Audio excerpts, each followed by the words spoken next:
Yo, yo, yo. What's good? What's good? It's Stormybman, and I am back.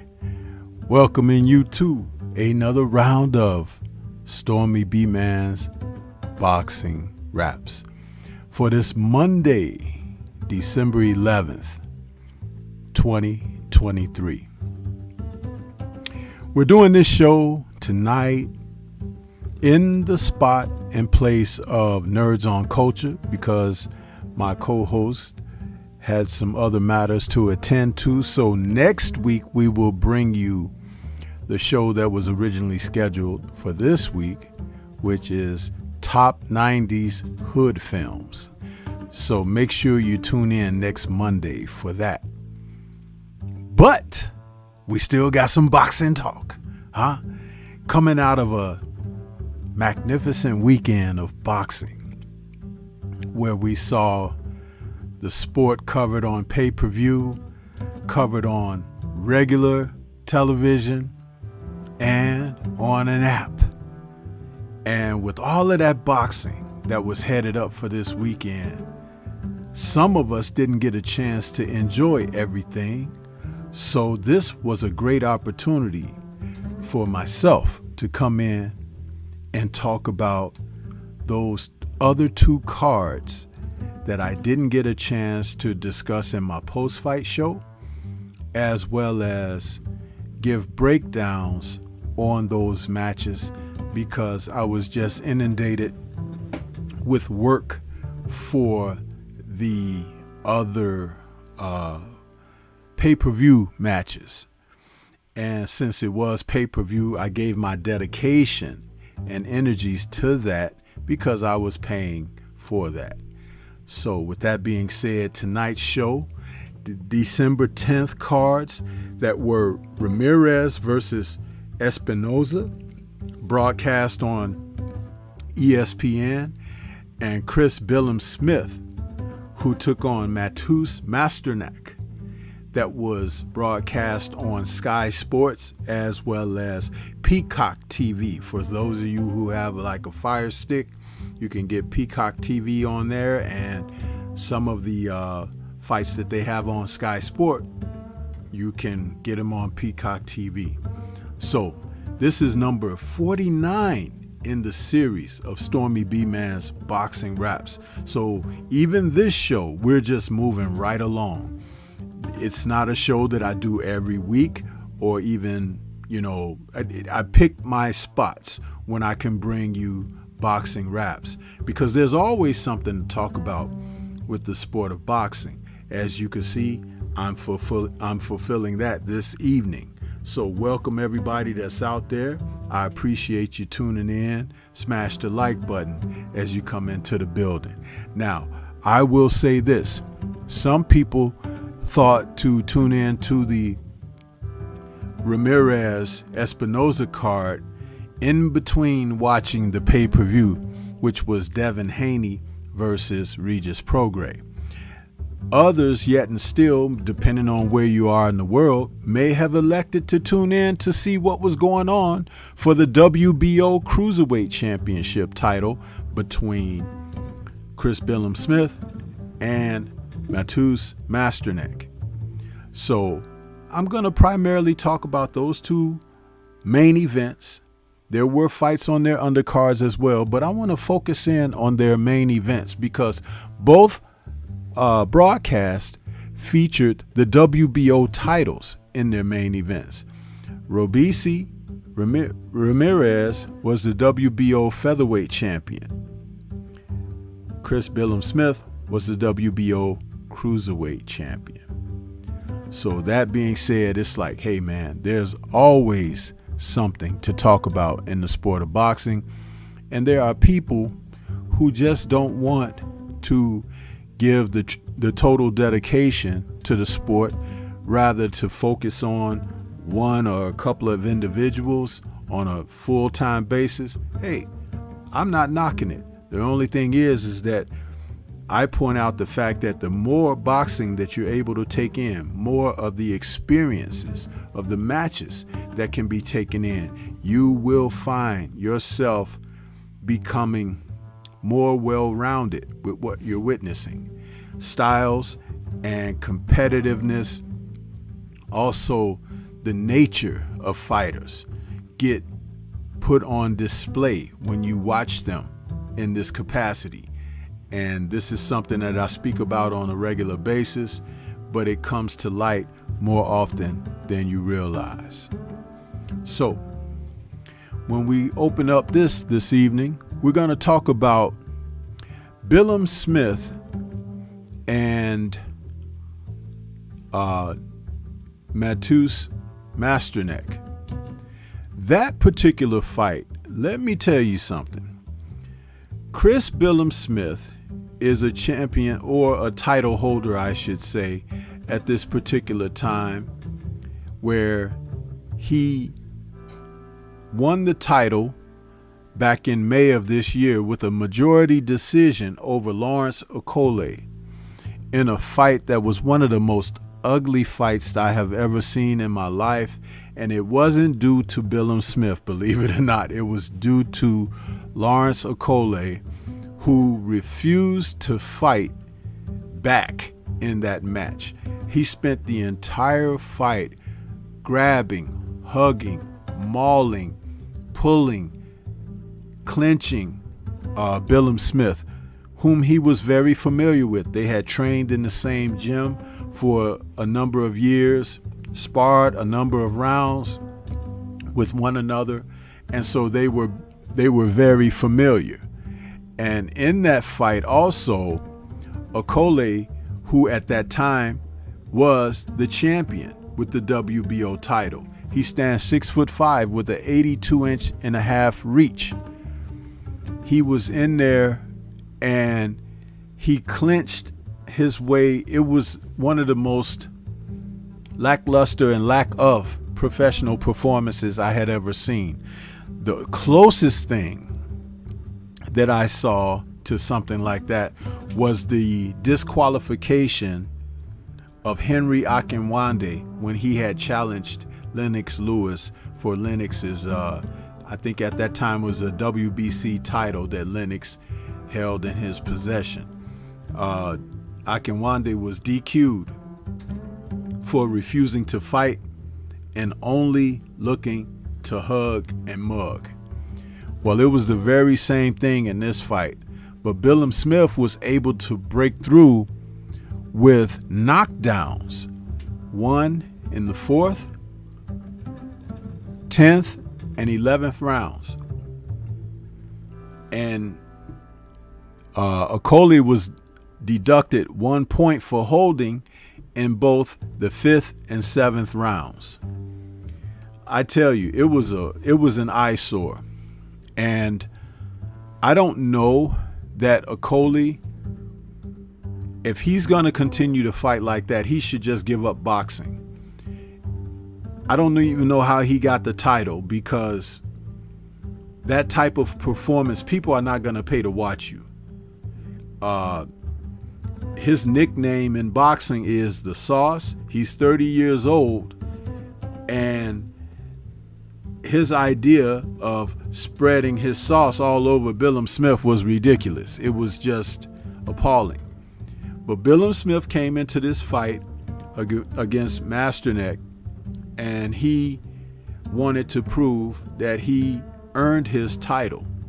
And it turned out to be quite a revealing fight. This fight was fought in Bournemouth, the UK. And Billam-Smith is a fighter who's 6 foot. He's 6'3", and he's 33 years of age. He's a strong fighter. He entered the fight with a record of 18-1, because he's now 19-1 with 13 KOs. And prior to his Okoli fight, he had fought the likes of Tommy McCarthy and Isaac Chamberlain, who are familiar names around the sport. Those men are from the UK. So when you think about it, you have to be more of a well-rounded international boxing fan to know those names. Then there were also fighters like, Richard Rioport that he fought. And that goes all the way back to July of 2019. This thing with Billam-Smith is he's a hard-nosed fighter. He's rugged. He's a little bit crude with his style, but he's a very strong man. Okay? And he will not give up in a fight. Chris is a guy who battles.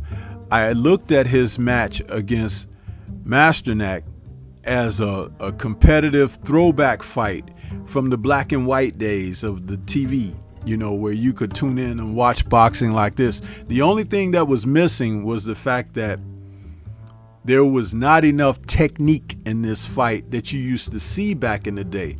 Fighters even back in the day had refined technique, punching properly with proper leverage, balance, and throwing their punches correctly, whether they be straight punches, looping punches, hooking punches, uppercuts. The whole style of everything was more economic, more proficient, and definitely more skillful. Masternak came into this fight from Poland. He's 36 years of age. His record is 47-6 now with 31 KOs. He's now been stopped twice. In this fight against Billam-Smith, he stopped between rounds 7 and the beginning of round 8. In other words, he retired on his stool. He gave the reason for retiring in the fight that he suffered a rib injury. But I am here to tell you people, outside of the 7th round, Masternak was winning every single round on my card. And then when I looked at the official judges' cards, we had the fights scored the same way up until the time of the stoppage. I was really impressed with Masternak's ability to bounce around on his toes. He was giving a lot of movement to Billam-Smith, who's definitely a heavy-footed plotter and needs to plant to, exude his strength or impose his strength. And a lot of the early part of the fight, like the first 3 rounds, he was smothering his shots so much by getting too close to Masternak that he wasn't effective at all. And Masternak was throwing punches and hitting him on angles and moving around on his toes.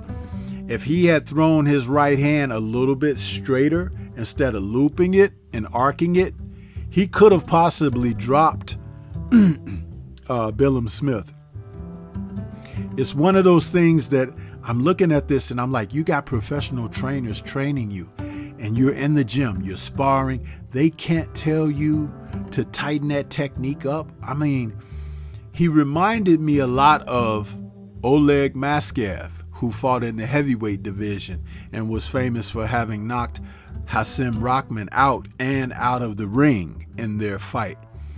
Like I said, from Poland, he was a tough and strong guy, but I did not see where the rib injury occurred, although Billam-Smith in that 7th round went to his body a few times and maybe there was some discomfort from one of the body shots and he felt that he couldn't continue. But the interesting aspect was Billam-Smith was not even throwing body shots that much before the 7th round. So if Masternak had given him the impression that you hurt me to the body, of course he would probably in the 8th and 9th and so forth continue that. But with the way that Matus was boxing, I felt that he was getting the better of what was transpiring in the ring. I just don't know about these guys, man. It's like, what's in their head? Maybe he ran out of gas. I don't know. He said he had a rib injury, but it wasn't reflective upon his actions in the ring. That was something. Want to take a moment and go to the chat here.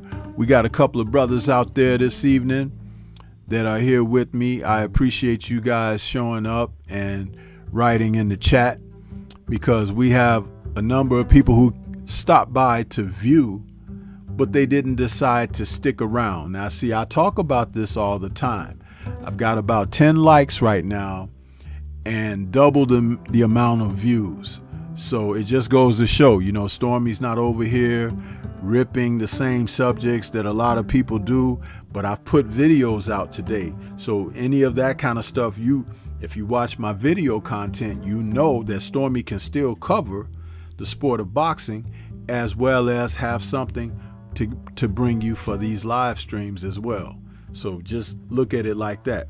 You can go through the YouTube page and see what the analytics are showing you, and it will show you that the whole talk of the day is Devin Haney, Tank Davis, as well as the Clarissa Shields situation with the guy that knocked her down sparring, allegedly had no padding in his gloves, and some of the same old. So with what I do here, I rock to a different tune. And I'm proud to do that. And I'm proud of anyone who decides to come around and get that, because you're getting real boxing conversation when you do that, coming around for that. We got 704 Joe in the building saying peace. What's good with you? My brother, young pupil, Antonio MMA is in the building saying salute, Sensei. How's your evening? My evening is very well. Thank you, brother Antonio. I appreciate you showing up as you always do for Stormy B Man. King Corleone, what's good with you, brother? He's out there saying salute, Storm and chat. TS Boxing, what's going on, Tyrone? How you doing, brother? I appreciate you stopping in. Salute to you. Hey, Tyrone, did you get a chance to see the Billam-Smith Matthews fight? That fight, man, was interesting. Billam-Smith was getting his behind whipped in that fight before Matthews stopped at the end of the 7th round. Antonio says, I watch every single video and like them all. I'm always searching for something you have to say, Sensei. I appreciate that, Antonio. And when I do have things to say, hey, listen, it just lets you know I can go back and talk about these other fighters, people that most guys are not even watching. You know what I mean? But I do that with the sense of being one that can cover all the bases. That's all. And being consistent. TS says, yeah, I watched it. People say Masternak was on the take. Hey, he may have been, because I couldn't see any sign of the injury. I went back and I watched it. I just watched it before going live. And I was having a hard time finding where he could have gotten injured, because Billam-Smith never really hit him clean to the body. He hit him on the sides a little bit. Your arms are tucked. But I never saw where he took a solid body shot to the ribs or something. You know what? It may have been one of those things where they were like, man, because, listen, TS Boxing in chat, Chris was losing every freaking round. I mean, the first round, I gave it to Masternak. I'm like, okay, he got that round. The second round, he kind of picked it up a little bit. I'm like, dang, he got that round too. Then at the third round, I'm like, wait a minute. He's got...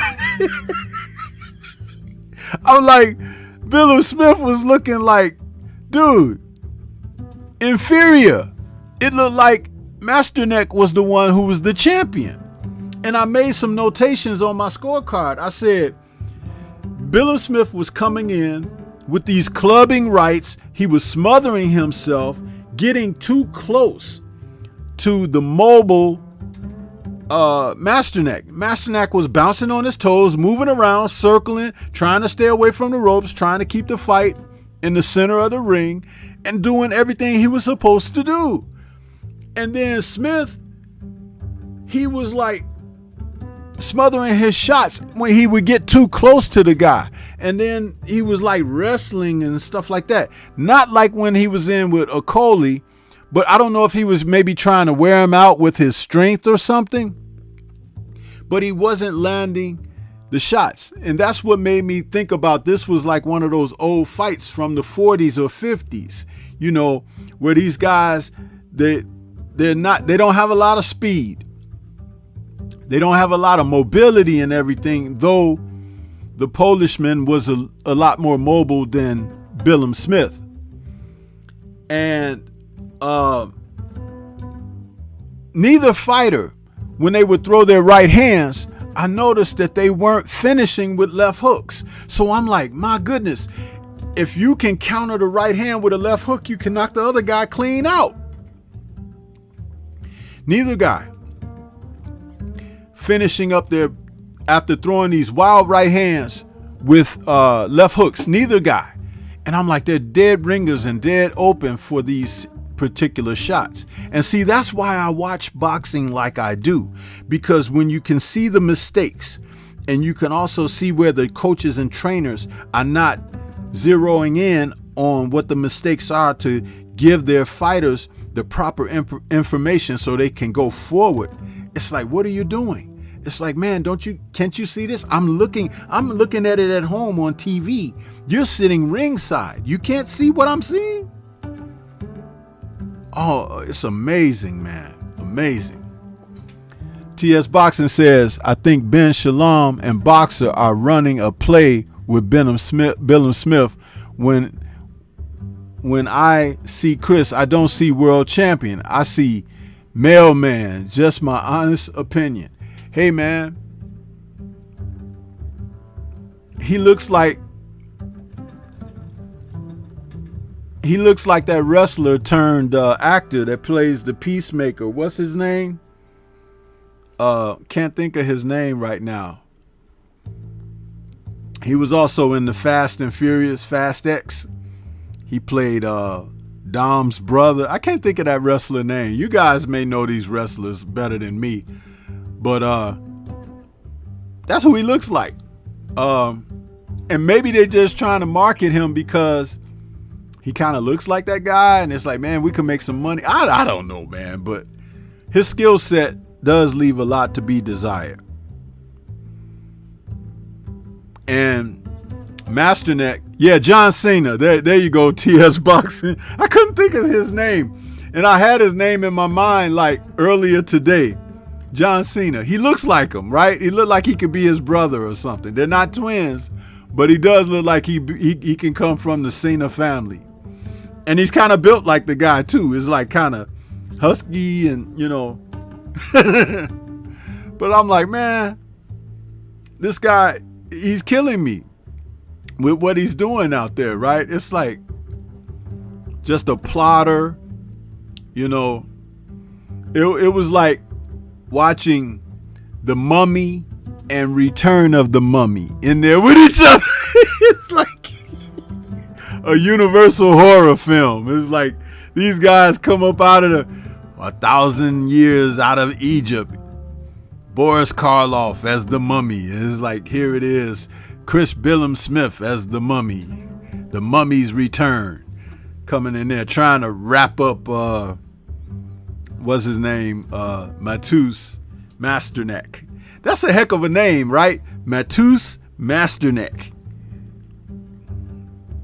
I'm not making fun of the guy. I'm just saying that's a really, you know, it's not a regular name. It's like, you know, you see, what's your name? Matus. Yeah. But yeah, these two guys, they were piling around against each other, and then somebody, I guess Ben Shalom, sent one of those people to walk past with a cup of beer in their hand, and they yelled at Masternak's corner. All right, that's enough. Kept on walking.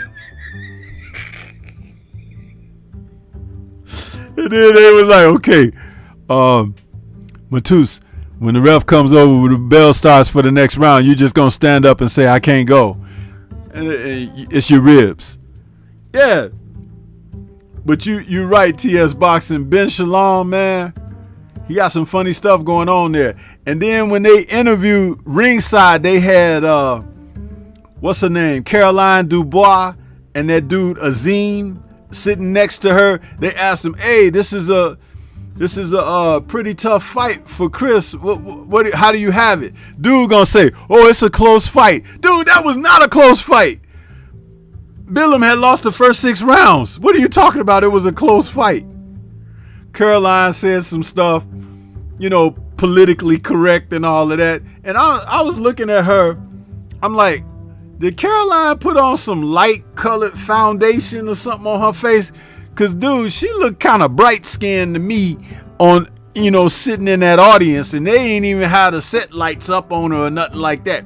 So I'm like, Caroline bleaching her skin or something. Come on, sister, keep you're a pretty brown skinned girl. Let it be brown skin. Don't be doing no Sammy Sosas up in here, man. What are you doing? Huh? I don't know, man. How y'all feel about that? Did you notice that, TS Boxing? Did you notice that Caroline, if you saw her sitting there ringside, she was kind of like bright? And you know how dark her brother Danny is, and she's the same color almost. So come on, man. See, I gotta call people out on stuff like that, man. It's like, what you doing, huh? If I came on for my next live stream and I was like 2 shades lighter, y'all be like, hey, Stormy, what's up with that? You know what I mean? It's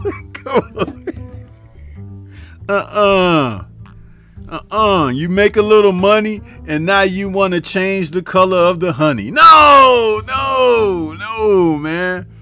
We can't do that, man. We can't be doing that, man.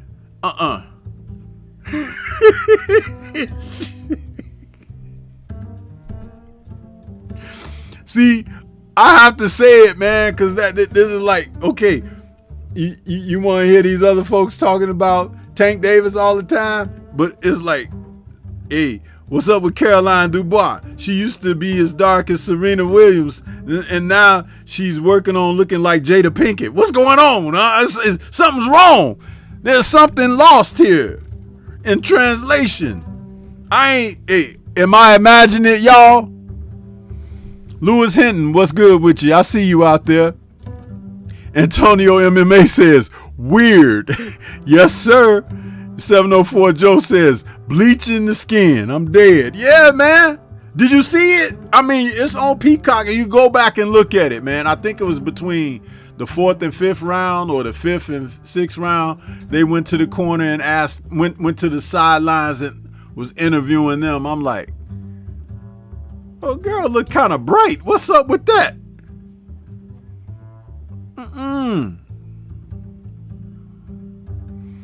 Now, y'all know Caroline, she won her first world title this year.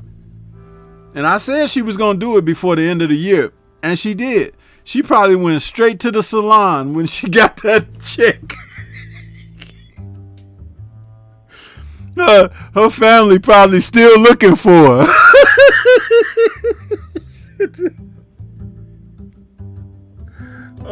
Man. Oh, man, that ain't right, bro. That ain't right. Yeah, man. Hendog says facts like Little Kim.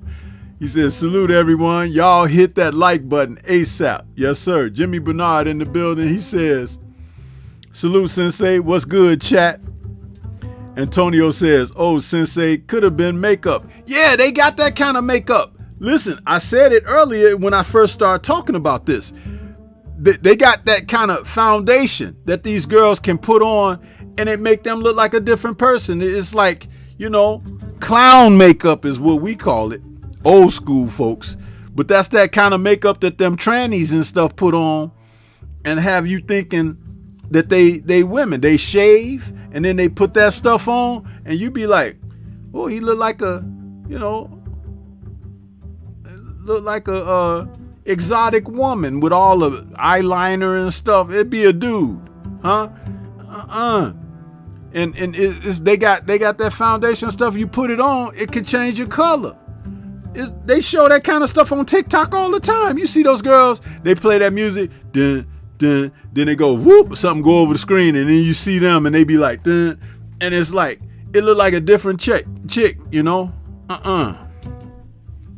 No, man. Nope. You can't put no makeup on that Adam's apple either, huh? What's really going on with them, man? I don't know, man. We living in a weird world, man. Dudes want to be women, and the women want to be men. What is really going on? It's like, do y'all remember the Flintstone movie? And old boy from what's her name? The show with the fat comedian, the girl, the lady. I forget. I can't remember these people's names. But anyway, the dude that played Fred Flintstone.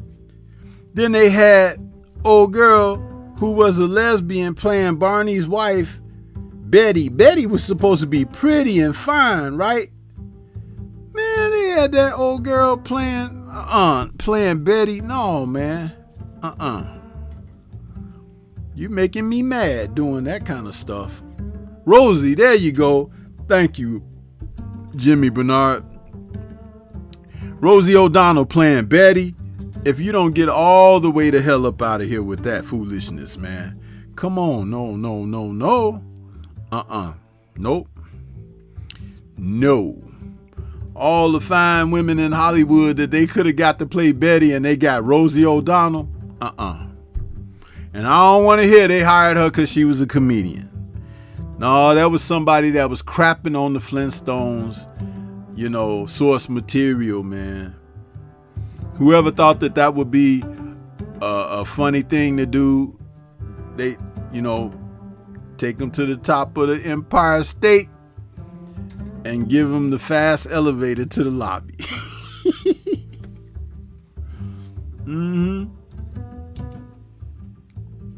Antonio says, hen dog, Little Kim, ridiculous.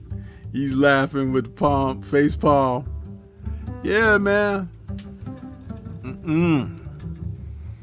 But somebody need to grab a hold of Caroline and tell her, you're a beautiful young lady. Don't do that.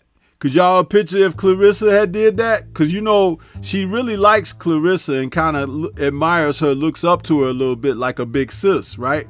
So why are you out there doing that to yourself? Clarissa ain't trying to bleach her skin and change what she looked like. Now she talking too much about fighting men and stuff now. I think it's because all of these simp dudes, Clarissa is like, ain't no real men out here. What's wrong? Why these men ain't going up to Clarissa and say, hey, babe, let me take you out or something? Y'all some dummies, man. You get together with that sister there and you build a family with that, you're going to have some healthy, strong kids, man. That girl built for that. You can look at her and tell she built for that. These guys today are simps, man. They rather be kissing on each other and dancing with each other out at the clubs and stuff. Nibbling on each other's earlobes and stuff. And Clarissa sitting over there saying, I'll knock all you suckers out. It's all messed up. It's all messed up. And I ain't lying. I ain't lying.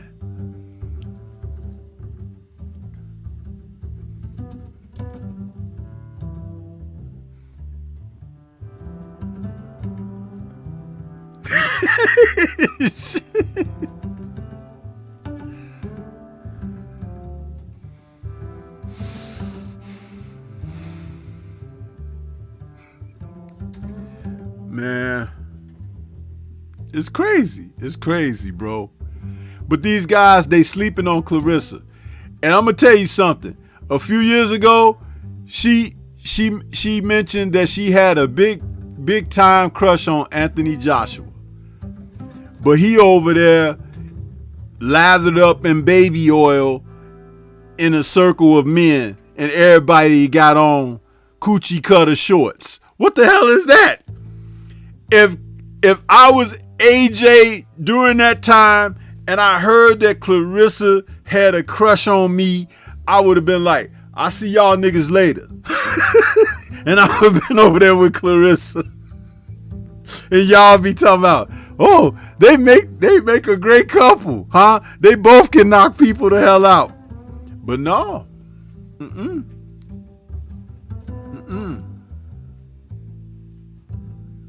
Jimmy Bernard says, I think Sammy Sosa, the baseball player, did that bleach his skin, Sensei. Of course he did. Sammy Sosa did it so bad, bro. He's no longer even look like he's a Cuban, man. He looks like he's pink. What is up with that, huh? He looked pink. Literally. Like somebody ripped his dark skin off and it was just left what was under the surface. Crazy. Antonio says, Sensei, she got KO'd in sparring. I don't know why she wants to challenge the physicality of a man. No, Antonio, listen to what I just said, brother. Listen to what I just said. See, I make jokes and stuff, but you have to hear the essence of what I'm talking about. I said all of these men of today are simps. They don't know how to treat a woman. They don't know how to court a woman. They don't know how to, cozy up to a woman. She's already in a sport where she fights. She's using herself in a physicality. You know what I mean? But she's still a woman, and she's soft on the inside. I don't mean her heart being like, she's a softie. No, I mean that she still wants. Did you hear her when she won that one fight and she was like, oh, I ain't had sex in 8 weeks and all of this? Listen, she's a woman. But these guys don't know how to treat her or how to step to her. Huh? They don't. And these guys of today, what is Clarissa, like 26 years old now or something? Dude, that's prime stuff.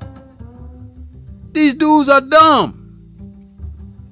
But they out here, they love Tank Davis and Devin and Shakur and everything more than they love girls. And then all they followers too. I've been talking about the women of boxing, and I've been promoting and talking about them, making videos about their fights and everything. But they don't fool me for one moment who they are, bro. They're women. And the most attractive thing for a woman is a man who's manly. Huh? The most attractive thing to a man is a woman who's womanly. Did you see Clarissa when she got out of that limo when she was going to fight night against Savannah Marshall? Did you see her evening gown on? She looked like she was going to the Grammys or something. Sure didn't look like that little girl that come from Flint, did it? It looked like a woman, 1000%. And she needed a man with her. See, some people gonna get what I'm talking about, some people ain't. If she had a real man in her life, she wouldn't be talking like she's talking now. If you go back just a few years ago, before she had that fiance, she was in her place, in her skin. Whatever happened with that fiance, whatever made that stuff fall apart, she got a thing now against these dudes of today. And ain't none of them trying to step to the plate. They some damn fools. Real fools. And I don't care who knows it, because I'm just going to speak the truth on it. And all y'all that get mad and get in your feelings about it and everything, too bad, huh? Because you ain't going to knock me out, huh? I'll get Clarissa to knock y'all asses out. Yeah. And she will. Antonio said, hey, Healer, the teacher, what's good with you, brother? Salute. Antonio says, I know she can box, but sooner or later, we get what we ask for in life. It seems rather or not, we can handle is been seen. Man, you guys be writing sometimes, bro. I can't make sense of writing complete sentences and stop trying to type too damn fast. We got a whole hour of a show. That shit frustrates the hell out of me. Cause I can read, goddammit. But some of y'all can't write good. 704 Joe says AJ like what she like. Healer the teacher says she did say has a crush on AJ. Bro, if I was him, I'd fly to the US and break her off, making future boxing champ baby. Yeah, man. Listen, I said that, and that was a few years ago before she even got engaged to the man that she broke her engagement with. That is a difference. Do you see what I'm talking about? Real recognize real. Huh? You run out there, that woman there, that's all woman, man. I don't care that she can box. That's all woman. And it'd take a damn fool not to recognize that. Shit. Fucking dumb.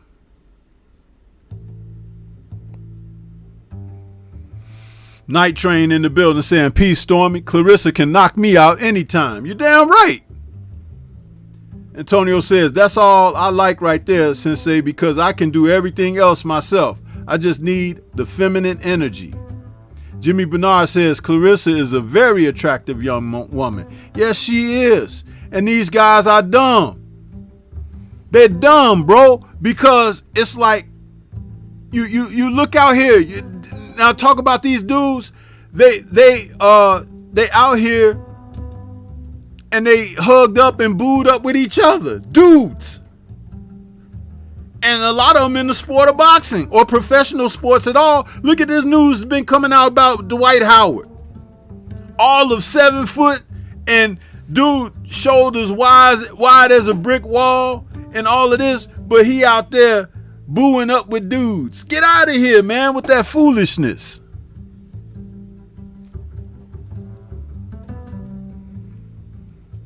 Antonio says, Clarissa back with dude, I believe. If she is back with him, it's probably because, just like the TLC song says, don't go chasing waterfalls, stick to the rivers and the lakes that you used to. That's what she got to do. Because anything out here might bring her something she can't get rid of, bro.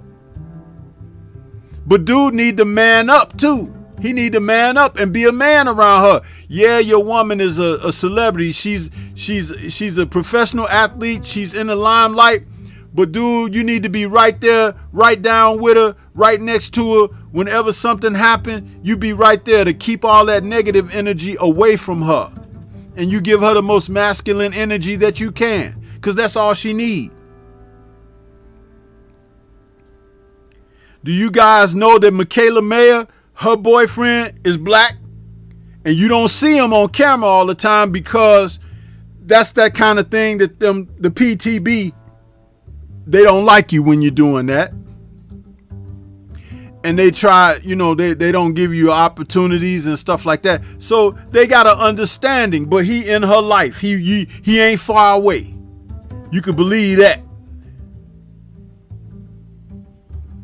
Universal Truth in the building saying, salute, Stormy.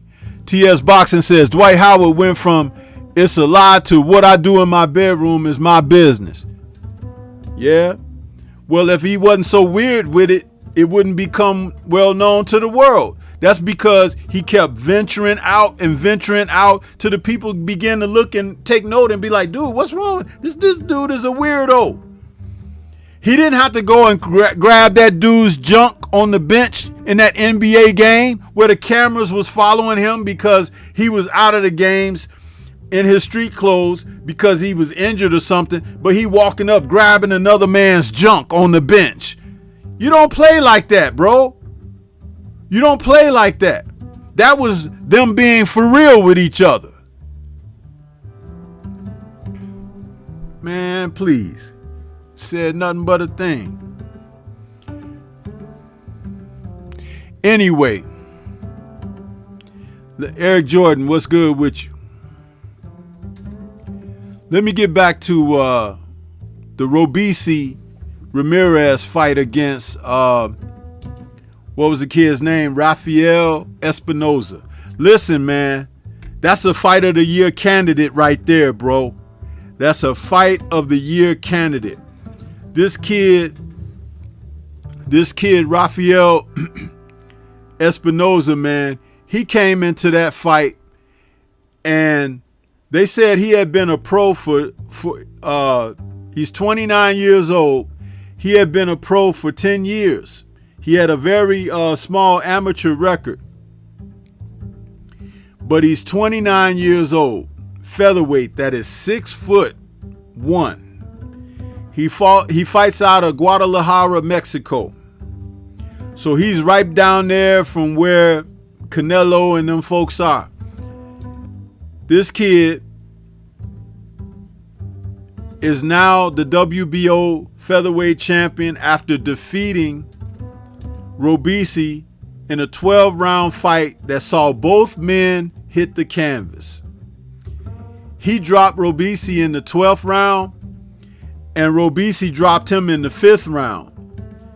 But man, this kid, Rafael, he worked Robeisy over, man. He was busy. He went to the body. He threw good punches to the head. His record now is 24-0 with 20 KOs. He's a darn good fighter. He reminds me a lot of, what's his name? Fundura at the junior middleweights. At featherweight, he's tall like that, but he could fight inside and out. He throws the entire complete arsenal of punches, uppercuts, hooks, straight shots, 45s, and boy, he put it on Robeisy. See, Robeisy spent too much time trying to load up with power shots, and he found himself behind in the fight. So he did in that 6th round, like I said, the 5th round, he caught him with a counter shot as Espinoza was moving, and it was like he was out of position, and he caught him and nailed him a shot to the chin and crumpled Espinoza. He was really hurt behind that shot, but he got up, dazed and all, and continued to fight. You see, these type of fights right here are the type of fights that really make you take note of a fighter's desire. This kid wanted to become world champion, and he did.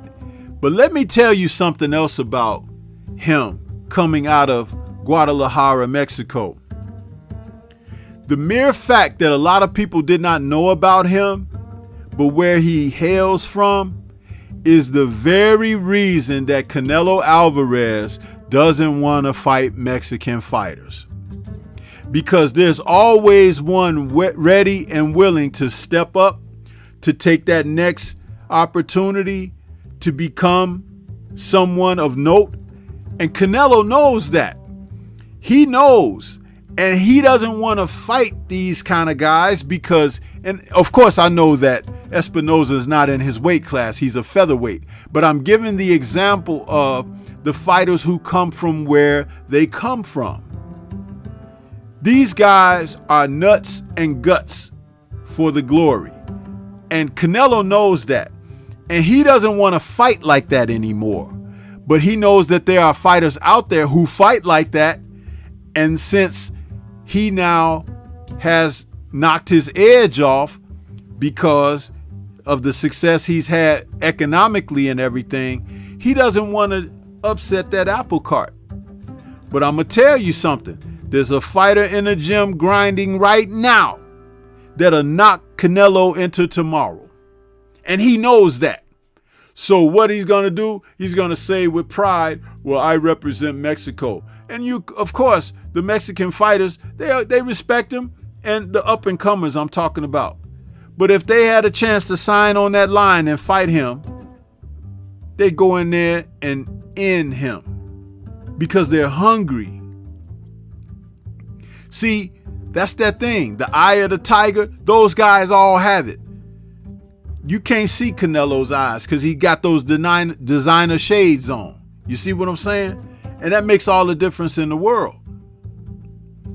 But Rafael Espinoza, he represents exactly what I'm talking about. And he represents exactly what Canelo does not want to face now, being where he's from. I'm telling you, that's what it is more than anything. And guess what? David Benavidez represents that whole thing. That's why he ain't chomping at the bit to get in there with David Benavidez. He's even considering fighting Jaime Munguia, who doesn't have that competitive edge that I'm talking about. Jaime has fought a series of fights where he has been given a decision. He should have at least 3 or if not 4 losses on his record already, starting from when he was at junior middleweight. So it's a good chance that they have been saving him for Canelo, because if they put him in there with Canelo, Canelo gonna beat him down. He can't beat Canelo. He don't even have that edge that it would be required to face someone like Canelo. He can take shots and he could take a beating, which Canelo would gladly give him, but he wouldn't dare try to beat Canelo because he don't have what it takes to beat Canelo. But I will tell you this, guys like David Benavidez, guys like this kid Rafael Espinoza, that's what comes behind someone like Canelo. You get Canelo ass out the way, and then you have these kind of men who could be world champions. The Emmanuel Navarrates, all these guys. They're good fighters. They're great fighters, potentially great fighters. And they bring exactly what the people want to see. This is not a charade here. Canelo is like a fat Cheshire cat sitting up waiting on his caviar dish to be shoved in front of him. He's not going to get up and run across the floor and chase a mouse or nothing. But he'll scratch the hell out of you and bite you if you didn't put his bowl in front of him. These others, they go scrapping. They jump through the window. They go through the door when you open it because they go out on the hunt. They see birds out there, they try to kill them. They see squirrels, they try to go get them. These are the guys that Canelo is avoiding. He don't fool me.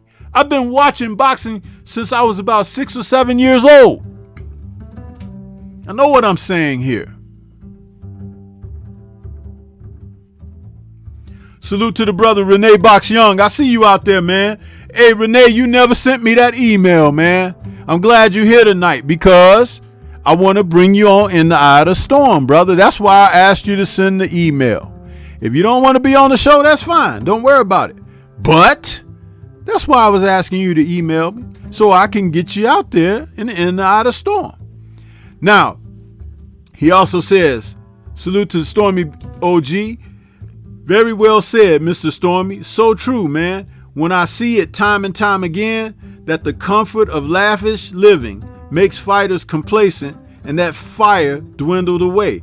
Absolutely. He says, what a portrayal of grit and fire by Rafael. Absolutely. That kid fought. Listen, in that 12th round, he beat the fight out of Robeisy. If that fight had another couple of rounds to go, like if it was a 15-rounder, Robeisy would have quit because he beat the fight out of him. By the time that 12th round final bell rang, Robeisy was like, thank God. But that kid, did you see they said he threw 100 and something punches between round 10 or 11? So as the late rounds came, he was picking it up. Eric Jordan says, need to see better fights from Canelo. But they more than likely that's never going to happen. Renee Boxing says, so true. Fighters like Nava, Rafael, and others out there remind me of them yesteryear fighters. Absolutely. Absolutely. And see, that's what makes the difference, man. That's what makes the difference. When you can get guys out there because they're not only going to earn their keep, but they're going to entertain, and there's something that's in them that they want to show and prove to the world. I keep saying you can't measure a man's desire. You never know what somebody is fighting for. You never know. I don't diss fighters of culture who have always stood up in their culture as fighters, whether they come from Australia, whether they come from Central America, whether they come from Mexico, or even if they come from Asia. These fighters, they have things to fight for. You see, in America, a lot of people have gotten lazy. You got a lot of lazy people in America now. They don't have nothing to fight for, huh? You got people that would rather go out and take something from somebody than work and earn something for themselves.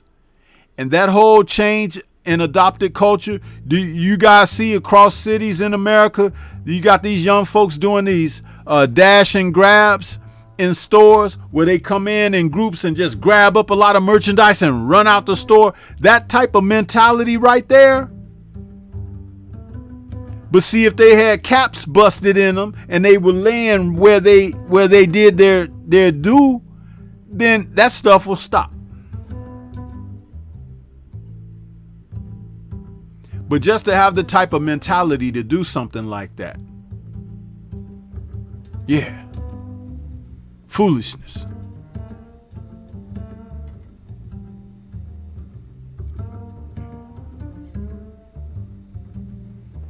Renee says, and Raphael's foot was fractured since round 2.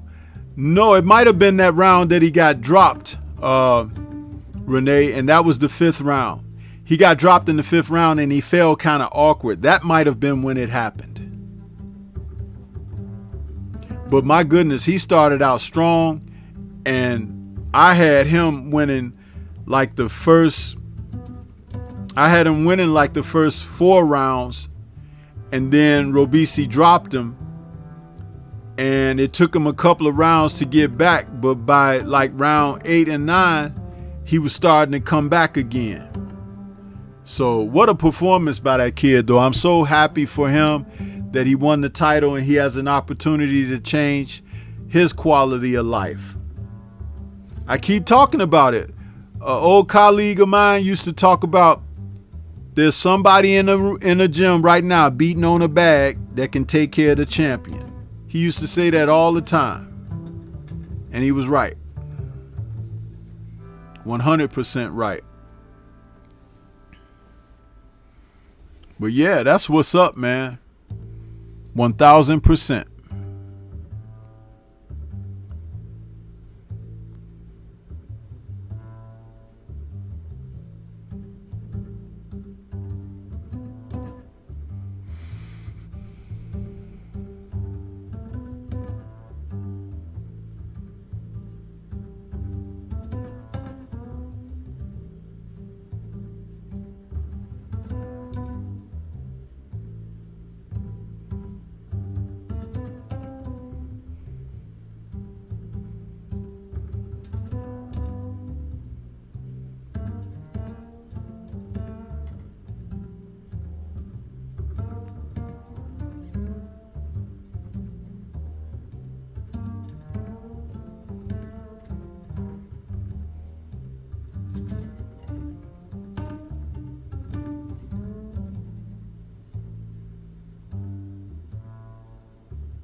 Yeah, Renee, you're right.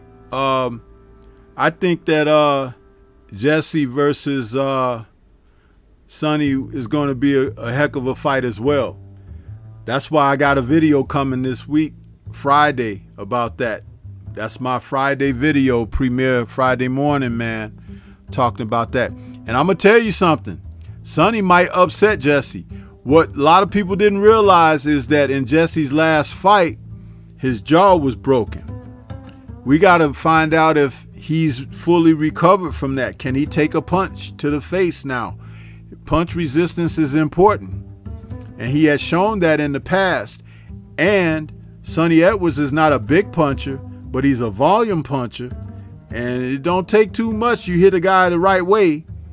But it's going to be interesting. And I'm looking forward to that. Very much so looking forward to that.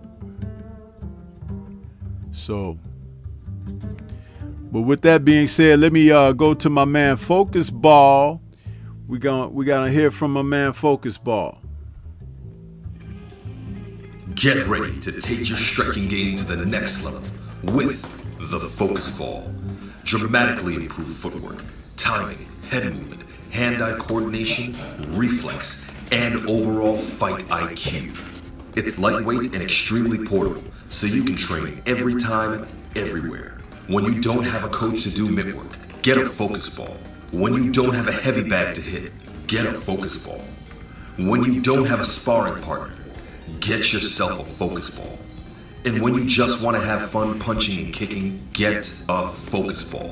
When you train with the Focus Ball, you train your eyes and your brain to read punches so that you can hit and not get hit, making this very simple device a must-have for all combat sports athletes and enthusiasts alike. So if you want to take your striking game to the next level, don't wait. Get the Focus Ball now. Yeah. So that's what it is, man. That's my hour. I've been out here. I thank everybody that came in. We had a few people come in a little bit late, but that's okay. For those that didn't catch it from the beginning, catch that replay, man. The Stormybman Boxing Raps is an opportunity for me to talk about the sport. I know I went on about Clarissa for a little bit, but I was trying to send that message out there that a woman like that needs a man in her life. That's all that's about. Where she talking about taking on men and stuff like that. You got to be able to read between the lines, man. Somebody need to come and sweep her off her feet, man. And I ain't talking about hitting on her chin, huh? You work your way to her heart and you'll be just fine, huh? And so will she. That's all that's about. That's all that's about. Take that advice, man. I'm telling you, because that's what it's about. But, you know, that's it for me for this evening. I want to thank you once again. Shout out to the mighty LDBC. And we will catch you guys on the next time out. Peace to everybody. Stay safe.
This is Sparta!